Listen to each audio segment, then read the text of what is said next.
샬롬, 우리 주 예수 그리스도의 은혜와 평강이 충만하고 그것이 우리의 삶 가운데에 실제적인 모습으로 나타날 수 있기를 축복하고 또한 기도합니다. 추석 연휴를 지나가면서 또한 한 주간이 시작되는 월요일입니다.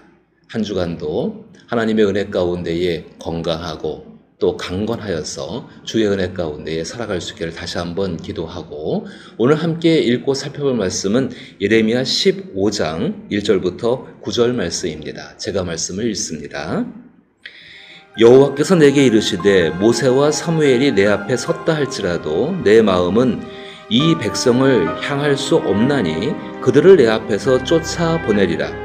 그들이 만일 내게 말하기를 우리가 어디로 나아가리요 하거든 너는 그들에게 이르기를 여호와께서 이와 같이 말씀하시느니라. 죽을 자는 죽음으로 나아가고 칼을 받을 자는 칼로 나아가고 기근을 당할 자는 기근으로 나아가고 포로될 자는 포로됨으로 나아갈지니라 하셨다 하라. 여호와의 말씀이니라. 내가 그들을 네 가지로 벌하리니 곧 죽이는 칼과 찢는 개와 삼켜 멸하는 공중의 새와 땅의 짐승으로 할 것이며, 유다 왕 히스기야의 아들 므낫세가 예루살렘에 행한 것으로 말미암아 내가 그들을 세계 여러 민족 가운데에 흩으리라.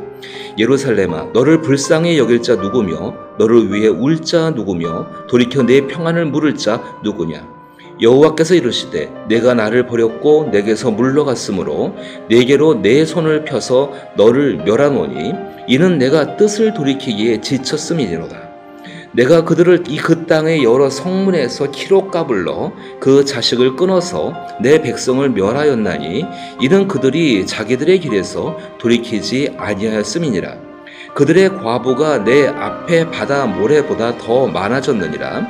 내가 대낮에 파멸시킬 자를 그들에게로 데려다가 그들과 청년들의 어미를 쳐서 놀람과 두려움을 그들에게 갑자기 닥치게 하였으며, 일곱을 낳은 여인에게는 쇠약하여 기절하게 하며 아직도 대낮에 그의 해가 떨어져서 그에게 수치와 근심을 당하게 하였느니라. 그 남은 자는 그들의 대적의 칼에 붙이리라. 여호와의 말씀이니라. 아멘. 예레미야 15장 10절부터 21절까지는 예레미야의 두 번째 고백이 등장을 하게 되어집니다. 또 살펴보겠지만은 이 두 번째의 고백은 하나님을 향한 탄식을 넘어서서 하나님을 향한 분노를 예레미야가 표현을 하고 있습니다. 그거 이전에 왜 이 예레미야가 하나님을 향해서 분노할 수밖에 없겠는가? 하나님을 향해서 화를 내고 있는 거죠. 왜 화를 낼 수밖에 없는가에 대한 그 이유를 이제 오늘 읽으신 1절부터 15장 1절부터 9절까지 해서 이야기를 하고 있습니다. 예레미야가 이 이야기를 듣고 나서 이제 그의 반응이 예레미야의 두 번째 고백으로 나오게 되어지는데, 그 고백은 예레미야의 탄식 섞인, 분노로서 표출되고 있다는 것입니다. 여기서 한 가지 생각을 해 보십시다. 당시 유다 사회 가운데에서 하나님을 향해서 이렇게 분노를 표출할 수 있다는 것, 물론 하나님에 대해서 사랑하는 마음 가운데 그분이 나의 전부이고 하나님께 운명을 건 사람으로서 분노를 표출하고 있는 것입니다. 그 관계가 매우 깊다는 것입니다. 얕은 관계에 있는 것이 아니라 서로가 서로의 감정을 이해할 수 있고 서로가 서로에 대해서 충분히 공감할 수 있는 관계 속에서 지금 예레미야가 분노를 표출하고 있다는 것입니다. 그만큼 하나님의 관계가 깊다는 것입니다. 그 깊다는 것은 예레미야가 하나님 말씀을 따라서 순종함으로 말미암아 그 하나님의 마음을 이해하고 공감하고 그리고 동의하여서 자발적으로 순종하는 삶 가운데에서 예레미야 안에 늘 길러진 경건의 능력이기도 하고 그의 변화된 모습이기도 합니다. 이것이 저는 참 놀랍습니다. 우리는 그리스도 예수, 하나님과 함께 있을 수 있는 완전하신 그리스도 예수, 그분을 때문에 하나님과 함께 해주는 사람입니다. 만약에 우리가 그 예수 그리스도를 생각하면서 우리의 마음속에서 하나님의 마음을 이해하고 하나님 말씀을 통해서 하나님 마음을 알고 하나님 마음을 이해하고 그 마음에 공감하고 그 마음에 대해서 동의하여서 자발적으로 헌신하고 희생하는 삶을 살고자 한다면, 내게 주어지는 것이 아무리 힘겹고 어렵다 할지라도 그 길을 가고자 한다면은 우리는 이렇게 하나님과 깊은 관계가 될 수 있습니다. 그런데 당시 그 유다 사회의 종교는 행위 속에 있었습니다. 기도를 많이 하면, 예배를 많이 드리면, 헌금을 많이 하면, 주일 성수를 잘하면, 뭔가 나의 행위를 잘하면 하나님과의 관계가 깊어지는 것처럼 보여지는 것이 잘못된 것이었죠. 그러다 보니까는 하나님의 본뜻이 전해졌을 때에 이스라엘 백성들은 그 옛날에 자기들의 행위로 인하여 무엇인가를 이루려는 것, 하나님의 마음은 전혀 상관이 없이 자기들의 마음만을 주장하는 기도, 예배, 헌신, 봉사, 그렇게 될 수밖에 없는 것이 그들의 모습이었고, 그 가운데에서 그렇게 행위로 하는 것이 잘하는 것이라고 부추겼던, 아니 것을 주장했던 거짓 선지자들 때문에 이스라엘 백성들은 정말 하나님의 음성을 들을 수가 없었습니다. 예레미야가 오늘 분노하면서 말할 수밖에 없는 것은 지금 국가적으로 그리고 유다의 백성들이 모두 다 하나님의 능력으로다가 외세의 침략을 물리치고 다시 평안해지고 그렇게 되는 것, 그것을 정말 간절히 원하고 있는데 하나님이 예레미야에게 전하라고 하시는 말씀은 정말로 사람들이 알고 있는 하나님의 성품과는 전혀 다른 이야기를 지금 예레미야는 계속 전해야 된다는 것입니다. 사람들이 알고 있는 하나님의 성품이 있습니다. 하나님은 선하시고, 하나님은 정말로 공명정대하시고, 하나님은 정말로 불의를 싫어하시는 분이시기 때문에, 또한 하나님은 사랑의 하나님이고 은혜의 하나님이기 때문에 우리가 하나님께 기도한다고 한다면은 분명히 우리를 침략하는 바벨론은 악한 존재이고 사악한 존재이고 가뭄 같은 것은 우리의 삶을 해치는 악한 것이기 때문에 하나님이 반드시 도우시고 개입하셔야 한다. 우리의 회개가 부족한다고 한다면은 얼마든지 우리가 하나님 앞에 나가서 속죄의 제사를 드리며 희생의 제물을 드리고 그것을 위해서 제물이 필요하다면 우리의 재산도 내놓을 것이다 라고 말을 하는 것이, 그렇게 기대하고 있는 것이, 그렇게 알고 있는 것이 이스라엘 백성들이 생각하고 있는 하나님입니다. 근데 그 모습은 이스라엘 백성들이 알고 있는 하나님이지 하나님 본래의 모습이 아니지요.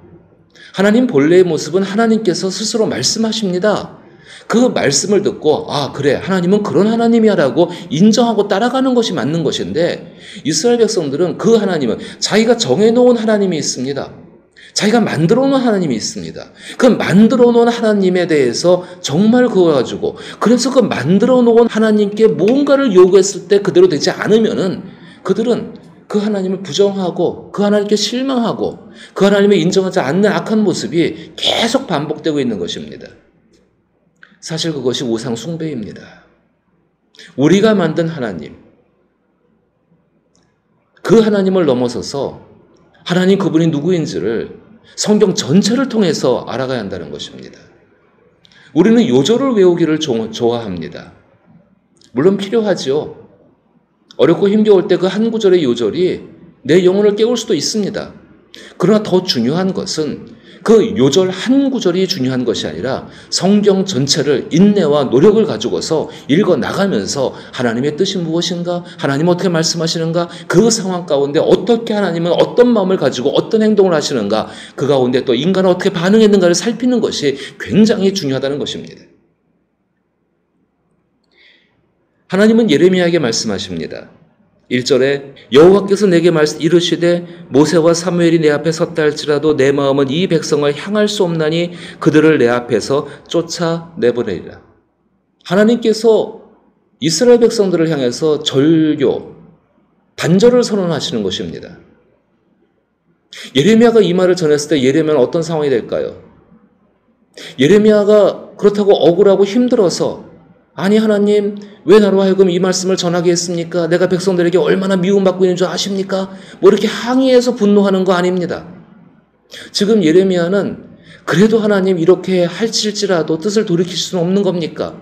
그 민족을 향한 안타까운 가운데, 그 아픔 가운데에서 예수님의 마음이죠. 그 마음을 가지고서 지금 하나님 앞에 자기의 감정을 나타내고 있는 것입니다. 하나님께서 먼저 말씀하십니다. 2절에 그들이 만일 내게 말하기를 우리가 어디로 나가리요 하거든 너는 그들에게 이르기를 여호와께서 이와 같이 말씀하시느니라 죽을 자는 죽음으로 나아가고 칼을 받을 자는 칼로 나아가고 기근을 당할 자는 기근으로 나아가고 포로될 자는 포로됨으로 나아갈지라 하셨다 하라.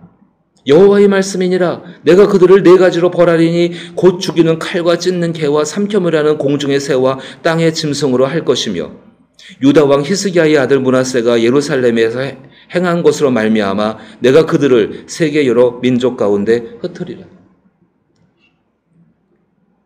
너무나도 죄상들을 정확히 기억하고 계십니다. 악한 왕 므낫세가 행한 것,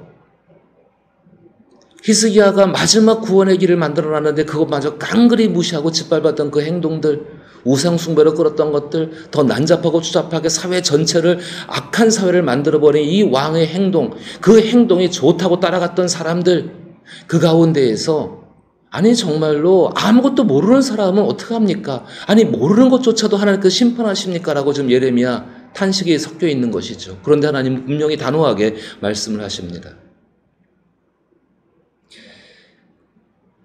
이 말씀을 읽으면서 예수 그리스도 외에는 이 최악의 상황 가운데에서 하나님의 뜻을 돌이킬 사람이 없구나. 또 다른 것을 생각해 본다고 한다면은 예수 그리스도가 왜 우리 가운데 사람이 돼서 오셨는가? 이 악한 세대 가운데에 하나님의 마음을 돌이키고 그 마음이 이 진노를 향하시는 것이 아니라 우리를 다시 살리는 것, 요한복음에서 말씀하시는 것처럼 하나님께서 그 아들을 우리 가운데 보내신 것은 세상을 심판하려 하심이 아니요 그 아들을 믿음으로 말미암아 세상을 구원하게 하시려는 뜻이라는 것을 더욱더 분명히 생각하게 됩니다. 예레미야는 한 개인입니다. 그가 하나님 앞에 분노한다고 해서 하나님의 뜻이 바뀌지는 않을 것입니다. 그러나 예수 그리스도의 순종은 하나님의 뜻을 바꿀 수 있었습니다. 그 바뀐 뜻으로 말미암아 지금 우리는 살고 있습니다. 그런데 우리가 만약 여기 이스라엘 백성들이 받을 이 죄 가운데로 돌아간다고 한다면은 죽을 자는 죽음으로 나가고 칼을 받을 자는 칼로 나가고 기근을 받을 자는 기근으로 나가고 포로될 자는 포로됨으로 나갈 것이다.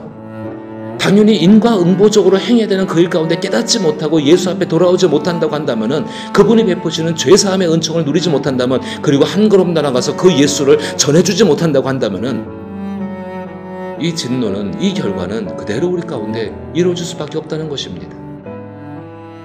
왜 예레미야가 분노했을까요? 저는 이렇게 생각합니다. 이것이 분명히 하나님의 뜻인데 이 하나님의 뜻 가운데에서 이것을 바꿀 수 있는 방법이 없다는 것입니다. 거룩한 분노죠. 하나님께서 당신의 분명한 것을 말씀하십니다. 5절에 예루살렘아 너를 불쌍히 여길 자 누구며 너를 위해 울 자가 누구며 돌이켜 내 평안을 물을 자 누구냐라고 물어보십니다. 항상 그렇게 계셨습니다.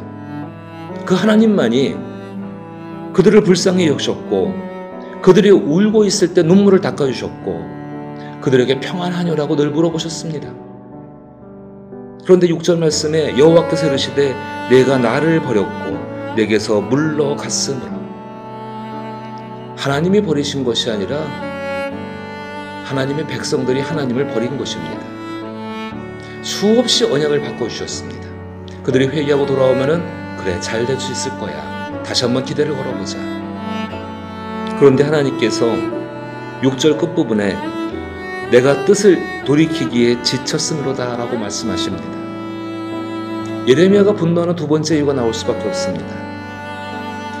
그 뜻을 돌이키기에 지쳤다라고 말씀하시는 그 하나님의 지침 가운데 위로가 될 수 있는 것이 아무것도 없다는 것입니다. 이스라엘 백성들이 자기들의 죄를 회개하고 돌아간다는 가능성은 없습니다. 그것이 예레미야의 분노입니다. 이 분노는 그리스도 예수 안에서 해결될 수밖에 없죠. 그리스도 예수의 십자가에 죽으신 그 완전한 순종과 자기를 들이심으로 말미암아 이 하나님의 지치심은 오히려 생명으로 바뀌게 되고 그 생명이 그리스도 예수께 죽은 예수께 부활의 역사로 나타나게 되어집니다. 오늘 우리의 삶은 어떻습니까? 우리의 교회의 모습은 어떨까요? 연휴 기간에 한번 가만히 생각해 보십시오. 우리는 하나님의 마음을 알고 그 마음을 이해하고 그 마음에 공감하여서 그리스도 예수와 함께 하나님의 뜻을 이루기 위해서 살아가야겠다고 다시금 결단하고 헌신하지 않겠습니까? 그럴 때 우리 안에는 우리의 마음과 생각과 우리의 모든 것들을 지키시는 지각에 뛰어난 하나님의 평강이 함께 하실 줄 믿습니다. 또한 그리스도 예수가 얼마나 우리 삶 가운데 소중하고 감사하고 그래서 사랑할 수밖에 없는 분이시란 것을 또한 깨닫게 될 줄로 믿습니다.